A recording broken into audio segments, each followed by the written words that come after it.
اچھا جوہر سلیم صاحب، اب تک کی جو اطلاعات ہیں اس کے مطابق تو واضح نظر آ رہا ہے کہ ایک تاخیر ہو رہی ہے، ایران کے کچھ تحفظات ہیں. آپ کیا سمجھتے ہیں کہ یہ جو تاخیر ہے یہ کوئی پوسچرنگ ہے مذاکرات سے پہلے، یا خدا نخواستہ کوئی جینون ایسا سٹیکنگ پوائنٹ ہے جس کی وجہ سے یہ سارا جو عمل ہے وہ رک سکتا ہے؟ جی بالکل، یہ بہت ہی کریٹیکل پیریڈ ہے. سٹیکنگ پوائنٹس تو ظاہر ہیں کچھ ابھی تک، خصوصاً نیوکلیر ایشو پہ ابھی بھی ہیں شاید، although کہ پہلے کے مقابلے میں دونوں سائڈز کی پوزیشن نسبتاً اب قریب تر ہے. پہلے تو ڈائیورجنسز بہت ہی زیادہ تھیں، لیکن جو اہم چیز ہے وہ یہ کہ پچھلے کچھ دنوں میں جو پوسچرنگ ہوئی ہے، جو کوئرسو ڈپلومیسی ہوئی ہے دونوں سائڈ سے، اور وہ اس وجہ سے ہوئی کہ دونوں کوشش کر رہی تھی کہ اپنی جو بارگیننگ پوزیشن ہے اس کو بہتر بنائیں اور دوسرے کی بارگیننگ پوزیشن جو ہے اس کو تھوڑا سا کمزور کریں. تو اس کوشش میں جس طرح یہ بلاکیٹ ہم نے دیکھا جو امریکہ نے کیا، اور اس سے وہ کیونکہ ان کی وہ لیوریج جو تھی اپنا ہرمز کی بندش کی وجہ سے جو انہوں نے بنائی ہوئی تھی اس کو وہ کمزور کر رہے تھے، نیوٹرلائز کر رہے تے. اچھا وہ تو ہو گیا، خیر میرے خیال اس وقت تک تو ٹھیک تھا. اس کے بعد یہ ہوا جب مذاکرات کی راہ ہموار ہو رہی تھی، general field marshal Asim Munir جب ایران میں تھے اور بہت ہی اہم وہاں پہ مذاکرات چل رہے تھے ان کے ساتھ، کیونکہ دیکھیں ایران میں بھی ایک اس وقت سچویشن جو ہے کوئی نارمل سچویشن تو نہیں ہے. ان کی اعلیٰ ترین لیڈرشپ جو ہے اسیسینیٹ ہو چکی ہے، ساری نئی لیڈرشپ بہت اہم ترین جگہوں پہ اس وقت ممکن ہے، اور اس میں پھر کئی ہارڈ لائنرز بھی ہیں. تو ان سب کو ظاہر ہے کہ اس وقت ایک کیری الانگ کرنا اس کو اتنا آسان کام نہیں ہوتا کسی ایک کے لیے بھی. حالانکہ اسپیکر جو کالباف ہیں یہ اس معاملے میں بہت ہی ایک اہم کردار اس وقت ادا کر رہے ہیں. تو اس بہت ہی جو ایک ایسے موقع پہ جب پاکستان کی بہت ہی جو ہے نا ایک کامیاب ڈپلومیسی تھی لیکن ایک بڑی نازک ترین سچویشن سے گزر رہی تھی، وہ کچھ سٹیٹمنٹس ایسی آ گئی امریکہ کی طرف سے جو کہ اس وار آف نیریٹیوز کا حصہ تھا جو دونوں طرف سے چل رہی تھی، اس میں تو کوئی شک نہیں. لیکن وہ اس میں بھی ٹائمنگ کی بات ہوتی ہے. اس وقت ٹائمنگ ایسی تھی جب پریزیڈنٹ ٹرمپ نے ایک بار یہ کہہ دیا کہ جی دیکھیں جب انہوں نے تو بلاکیٹ بھی ہٹا دیا، ہماری ساری شرطیں بھی مان لی ہیں، اور اس طرح کا ایک سین پیش کیا جس طرح کہ ایران نے تقریباً سرنڈر کر دیا ہے قسم کا. تو وہ پھر ایران میں پھر ایک دم ظاہر ہے کہ وہ بہت ہی ناگوار گزرا. اس سے جو ہے جو ہارڈ لائنرز تھے جو کہہ رہے تھے کہ ہم تو پہلے ہی کہہ رہے تھے کہ آپ اس طرف نہ جائیں، وہ پھر بہت زیادہ اسٹرینتھن ہو گئے اس سے. اسی لیے ہم دیکھ رہے ہیں کہ اس کے بعد سے ایران کی پوزیشن ایک دم بہت ٹف ہو گئی ہے، جو کہ شاید ابھی ایک دو دن پہلے اس طرح کی نہیں تھی. تو لیکن میں سمجھتا ہوں کہ اس کے باوجود دیکھیں دونوں فریقوں کے لیے ضروری ہے مذاکرات کی میز پہ آنا، کیونکہ کوئی راستہ نہیں ہے اس کے علاوہ. جو دوسرا راستہ ہے اس کا جو الٹرنیٹیو ہے وہ بہت ہی خطرناک ہے دونوں کے لیے. یہ بڑا امپورٹنٹ پوائنٹ ہے. اچھا اس میں جوہر سلیم صاحب ایک چیز جو ہمیں نظر آئی کہ صدر ٹرمپ کے بدلتے بیانات اس نے کتنا ہیلپ کیا ہے یا کتنا چیزوں کو پیچیدہ بنایا ہے؟ جی دیکھیں بالکل، ایک تو خیر ان کے جو بیانات ہیں اس میں بدلتے بھی ہیں، کئی بار سیلف کنٹراڈکٹری بھی، ایک ہی بیان میں دو تین چیزیں ہوتی ہیں. اچھا اس کی وجہ ہے کہ ان کی جو ٹیکٹکس ہوتی ہیں اس معاملے میں ٹیکٹیکلی وہ خاصے اسٹرانگ ہیں، اسٹریٹجیکلی وہ اس طرح کے اسٹریٹجک تھنکرز تو نہیں سمجھے جاتے. وہ اس میں دو تین چیزیں جو کر رہے ہوتے ہیں، ایک تو یہ ہے کہ اپنے لیے پولیٹیکل سپیس کریٹ کر رہے ہوتے ہیں کہ ہر جب ڈائریکشن میں ایک بات کر دیتے ہیں تاکہ بعد میں ان میں سے کسی پہ بھی عمل کرنا چاہیں تو کر سکیں. دوسرے اپنی کانسٹیٹوئنسی کو ایڈریس کر رہے ہوتے ہیں. تیسرا یہ ہے کہ مارکیٹس کی جو دنیا کی مارکیٹس ہیں، یہ آئل کی مارکیٹس، پھر سٹاکس کی مارکیٹس، اچھا ان کو پتا ہے کہ ان کے بیانات سے وہ بھی ہل جاتی ہیں، اوپر نیچے جاتی ہیں.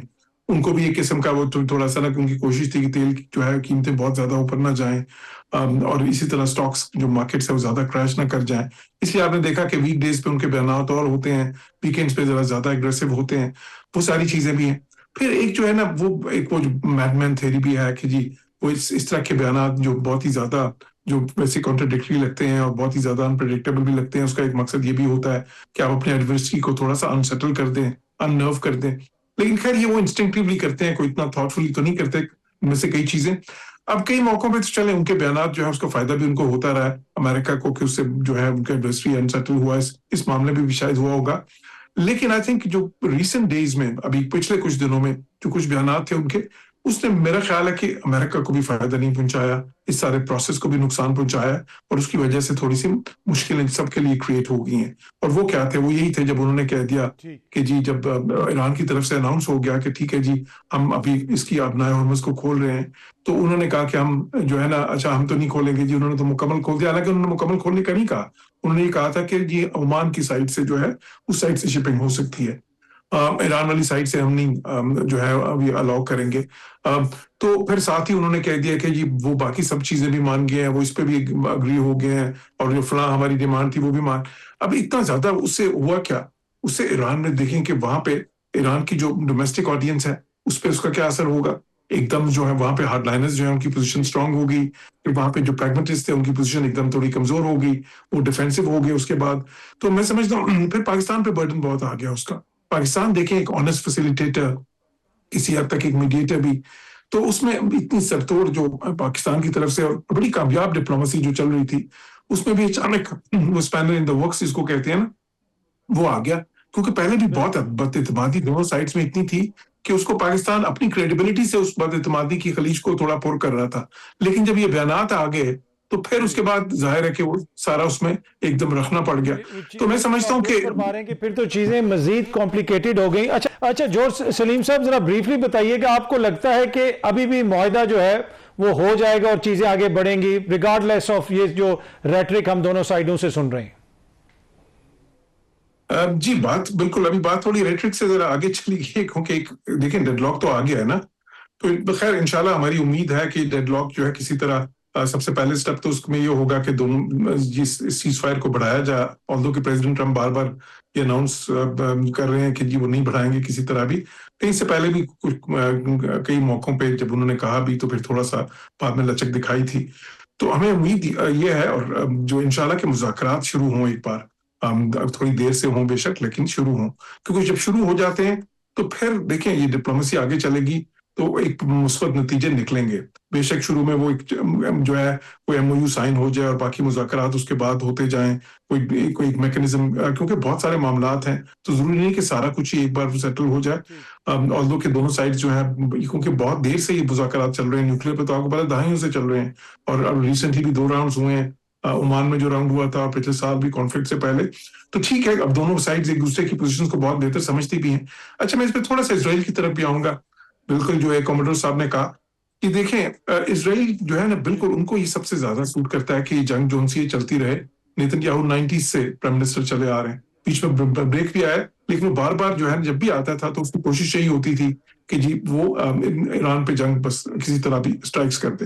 وہ اب فائنلی جب کامیابی ہوئی تو اس کی وجہ کیا ہے کہ why does he wants conflict all the time. اس کی 2 وجہ ہیں.